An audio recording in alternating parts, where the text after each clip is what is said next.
Chapitre 37. L'émergence des continents. Avant le Précambien, juste avant que le soleil ne s'éclaire, le sol de la Terre n'était pas entièrement plat. Il y avait quelques aspérités qui pouvaient être les bords de cirque formés à la suite de l'éclatement des dômes, soulevés par les gaz, ou quelques hauteurs d'origine volcanique, ou encore des plissements montagneux que l'on trouve sur les satellites. La Terre s'en alla ainsi dans le Précambien, où elle se couvrit d'eau. Seules les crêtes de ces aspérités émergeaient.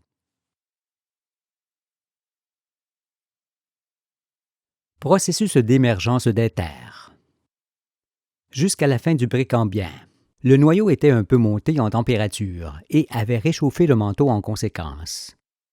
Mais loin du soleil, la Terre se trouvait dans le froid intense qui glaça l'eau, probablement d'un pôle à l'autre. Ainsi, le froid extérieur finit par atteindre les couches chaudes et profondes du manteau. Celui-ci se contracta alors sur lui-même, en faisant émerger les premières étendues de terre, selon le processus que l'on a évoqué précédemment et que voici. Cette illustration peut représenter la formation d'une île à partir d'un volcan ou d'une crête émergée, ou encore la formation d'un continent.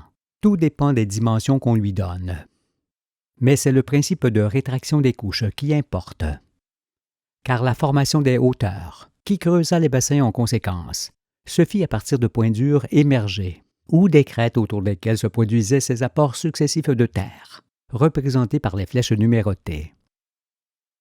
Ces apports augmentaient à chaque fois la superficie émergée. Car, lorsqu'il se produisait une première rétraction autour d'une partie émergée et dure, cela avait pour effet de découvrir les parties avoisinantes, plus chaudes forcément, qui se contractaient à leur tour. Le processus d'émergence était alors engagé, et les apports de terre continuaient jusqu'à l'évanouissement de ce phénomène. Il en résultait une étendue, pouvant être une grande île ou un plateau continental. Il est évident toutefois que, selon les conditions, cet apport de terre pouvait se faire régulièrement autour d'un point émergé, ou plus d'un côté que de l'autre, ou encore tout d'un côté, à la ressemblance d'une congère. Si les premières contractions qui se firent à partir de ces points durs, et souvent longilignes, furent de quelques mètres par kilomètre, les suivantes un peu moins, et de moins en moins, cela fut suffisant pour faire émerger les hauteurs et creuser les bassins où la terre fut prise. Ce qui toutefois est à regarder comme un minuscule phénomène par rapport à la taille de la planète. Cette image simplifiée nous montre comment l'émergence des terres creusa les bassins en conséquence au commencement de l'ère primaire. En raison des rétractions, nous comprenons déjà que la faille originelle qui sépare les deux continents sera obligée d'évoluer, comme nous l'examinerons. Mais cette figure, s'ajoutant à la précédente, donne déjà une meilleure idée de la formation du relief. La configuration des continents. Certes, les premières terres émergées n'avaient pas encore la configuration et le relief qu'elles ont de nos jours, parce que c'est la deuxième période glaciaire qui les leur donna.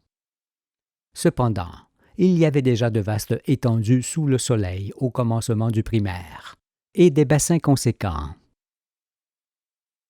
Ainsi, on comprend que les continents émergèrent sur place, là où ils sont, et que ce sont les deux périodes d'intense glaciation qui en sont responsables. On y reviendra, parce qu'on ne peut saisir en une seule fois ce qui se produisit tout au long des déplacements de la Terre. Lorsqu'on observe le globe terrestre aujourd'hui, on voit que l'étendue d'eau est bien plus grande que les parties émergées des continents, et que ces continents ont bien souvent des formes qui semblent pouvoir s'assembler si on les rapproche. Pourquoi en est-il ainsi? La réponse se trouve dans la figure qui représente le découpage originel des calottes continentales. Découpage qui se fit bien avant le commencement du Précambien et l'arrivée de l'eau sur Terre. Cependant, pour mieux vous éclairer sur la forme actuelle des continents, écoutez et comprenez. Si avec les mains on creuse une tranchée sinueuse dans le sable au bord de la mer, ceci est comparable à une faille ancienne délimitant les calottes continentales, et qu'à partir d'elle, on fasse une vallée en écartant le sable de chaque côté. On obtient deux monticules de sable de part et d'autre de la vallée, ayant forcément la même sinuosité. Admettons que la mer monte et ne laisse apparaître que le sommet des monticules ayant la sinuosité de la vallée. On remarque alors que ces deux bords, même fort éloignés l'un de l'autre, ont forcément des formes identiques pouvant s'encastrer. Eh bien, c'est exactement pour les mêmes raisons de tranchées, de failles et de terres écartées, rétraction des couches de part et d'autre de cette tranchée, que les continents ont parfois des contours semblables, pouvant s'épouser. Ce qui est le cas, par exemple, pour les continents africains et américains de part et d'autre du bassin atlantique qui les sépare et au centre duquel se trouve une faille ancienne, devenue une dorsale, ainsi que nous allons le voir. Ces explications signifient, encore une fois, que les continents apparurent là où ils sont aujourd'hui. Ils émergèrent un peu au début du primaire et presque entièrement au début du tertiaire, lors des grandes glaciations. Chassez donc de votre esprit que les continents sont à la dérive, car, bien que le manteau bouge un peu en se développant, ils ne peuvent nullement dériver.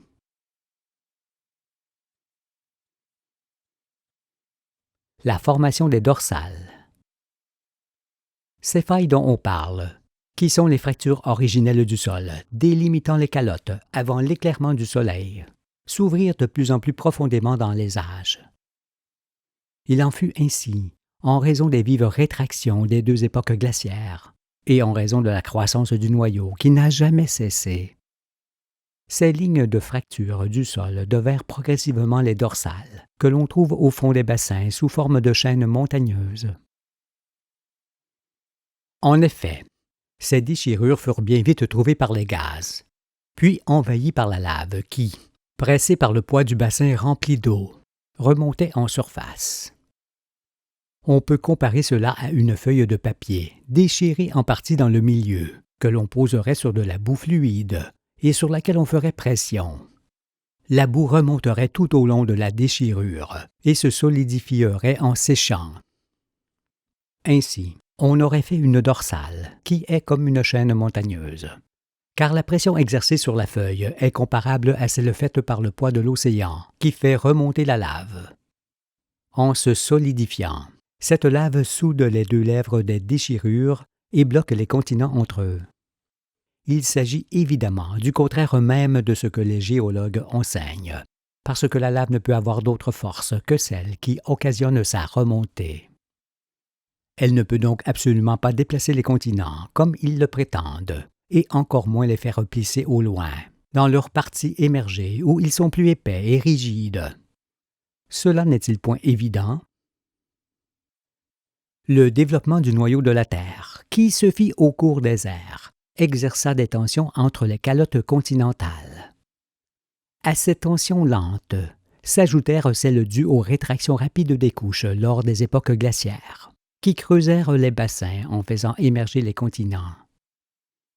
Ce qui nous permet alors de saisir parfaitement comment évolua une faille qui délimite deux calottes continentales. Cette évolution, illustrée ci-dessous, nous montre également que les bassins se creusèrent tout au long des âges, en localisant toujours plus l'eau sur les failles, de part et d'autre de celles-ci. Comme on l'a vu avec l'exemple de la feuille déchirée que l'on presse sur la boue, la pression qui s'exerce sur le fond, à la fois par le poids de l'eau, par la croissance du noyau et par les rétractions, oblige le magma à remonter par les fissures. Bien que celles-ci ne l'aient probablement pas atteint le jour où elles se formèrent, les gaz se sont chargés de lui ouvrir des voies. Remontant ainsi tout au long des failles et se durcissant ensuite au contact de l'eau, ce magma forma progressivement les chaînes de montagnes sous-marines que l'on appelle dorsales. Sous l'effet des tensions qui continuèrent de s'exercer dans les couches du fond des bassins, ces dorsales cassèrent en divers endroits, en donnant l'impression d'avoir été cisaillées. L'écartement des continents.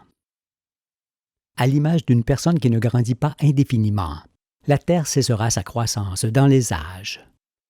Mais depuis qu'elle est née et tant qu'elle se développe, les continents s'écartent lentement les uns des autres à partir des dorsales. À quoi peut-on comparer ce phénomène? Si on gonfle une sphère souple sur laquelle on a fait des points, on voit ces points s'écarter les uns des autres sous l'effet de l'augmentation du volume. Voilà pourquoi les continents s'écartent, car la Terre grandit encore et le fera tant que l'activité solaire le lui permettra. Sachez donc comprendre que les continents ont bien émergé là où ils se trouvent de nos jours. Même si le noyau d'un astre faisait 3 tours sur lui-même pendant que son manteau n'en ferait qu'un seul, il ne pourrait y avoir aucune dérive des continents, car ceux-ci s'appuient les uns contre les autres. Pour qu'ils puissent dériver, il faudrait qu'ils soient séparés par de larges mers de magma, atteignant le noyau. Mais, même dans ce cas, le magma se solidifierait en se refroidissant et bloquerait à nouveau tous les continents entre eux. Les fosses marines. Puisque les bassins s'élargissaient durant l'émergence des continents, la traction exercée directement sur les dorsales devint de moins en moins forte le long des airs, car l'adhérence des couches sur le magma se faisait sur une superficie plus grande. On peut comparer cela à une couverture que l'on poserait sur la boue. Plus la couverture serait grande et lourde, poids de l'océan, plus elle adhérerait sur la boue. De ce fait, il serait difficile de la tirer à soi par les bords qui finiraient par se déchirer. C'est ce qui fut pour les bords des bassins qui, lors des dernières grandes rétractions, cédèrent parfois en plusieurs endroits. Cela engendra les fosses marines au pied des montagnes qui les bordent. Ces fosses, que l'on voit ici, sont d'anciennes amorces de cassures formées au début du Tertiaire et qui continuent de s'ouvrir en profondeur sous l'effet de la croissance du noyau. C'est pourquoi la terre tremble souvent au bord des bassins, car toute nouvelle rupture de couche rocheuse engendre un nouveau séisme. L'image ci-dessus montre à la fois le magma, le manteau, une dorsale, les hauteurs, ainsi qu'une fosse marine. À cause des intenses refroidissements dont la Terre a été l'objet, les chaînes montagneuses qui bordent les bassins sont beaucoup plus rigides que les couches du fond de la mer qui, n'ayant jamais été exposées à une température très basse, restèrent plus souples. Il s'avère alors que c'est à la jonction des couches marines avec celles de la surface que les tractions produisent souvent leur rupture et des tremblements de terre conséquents. Mais ces ruptures ne se produisent pas toujours car, lorsque les couches du fond d'un bassin sont en tension et qu'elles s'étirent et s'affinent, cela ne peut occasionner qu'un léger enfoncement des bords de ce bassin, sans plus. Ainsi, par la suite, on pourrait supposer que le niveau de la mer a monté en engloutissant des maisons ou autres traces de la présence humaine. Ce qui se remarque fort bien dans plusieurs pays riverains de la Grande Mer. Au fur et à mesure de la croissance du noyau, les eaux se retirent en découvrant toujours plus les terres par endroits, ce qui a parfois pour effet de laisser apparaître la muraille de la fosse marine, c'est-à-dire une falaise abrupte. Mais pour mieux se représenter l'ensemble de ces phénomènes, on imagine que si une main géante appuyait sur le fond de la mer Méditerranée, cela produirait forcément des cassures tout autour du bassin, avec des tremblements de terre. Mais cette pression, qui se ferait sentir jusqu'au magma, aurait aussi pour effet de faire entrer en éruption les volcans des alentours. Du fait que les continents s'écartent encore les uns des autres, le bassin méditerranéen, que nous prenons en exemple, est semblable à une bouche qui s'ouvre, et la tension des couches du fond est fréquente, ce qui parfois fait varier le niveau de la mer, provoque des tremblements de terre aux alentours lorsque les couches rocheuses cassent et engendrent des éruptions volcaniques. Étant liés, tous ces phénomènes peuvent se produire simultanément, car outre les ruptures des couches rocheuses et les tremblements de terre qui en résultent, la pression qui s'exerce soudainement sur le magma peut provoquer la remontée de ce dernier par les volcans riverains et faire éclater les bouchons de ceux qui sont obstrués.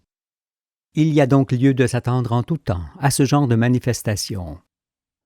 Lorsque nous aurons expliqué le volcanisme, il apparaîtra que les catastrophes ne sont dues qu'aux hommes qui s'entassent dans des lieux où le bon sens commande de ne point le faire. Pompéi s'en souvient. Les fosses terrestres.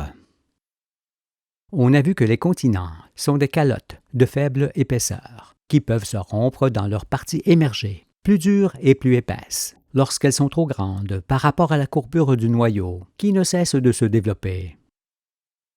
Dans leur ensemble, les parties émergées des continents sont presque entièrement rigides, sur une bonne épaisseur. Cela étant, les tensions antérieures produites par le développement du noyau ou par le refroidissement successif du manteau créèrent parfois des ruptures à l'intérieur des terres, et souvent dans les parties rigides des montagnes. Ces ruptures anciennes, qui formèrent aussi les failles immergées, devinrent les canyons et les gorges que les eaux empruntent. Si c'est une seule couche rocheuse qui se rompt, cela donne un seul tremblement de terre. Mais si c'est une succession de couches qui cèdent à une même force, cela crée des tremblements répétitifs, qu'on peut comparer à une poignée de brindilles ployées ensemble, qui se rompent l'une à la suite de l'autre. Ainsi enrichis de ces nouvelles connaissances, qui nous ont permis de saisir toutes les formations et de comprendre qu'il n'y a jamais eu de dérive des continents, nous pouvons alors survoler les airs pour voir ce qui se produisit successivement tout au long du serpent.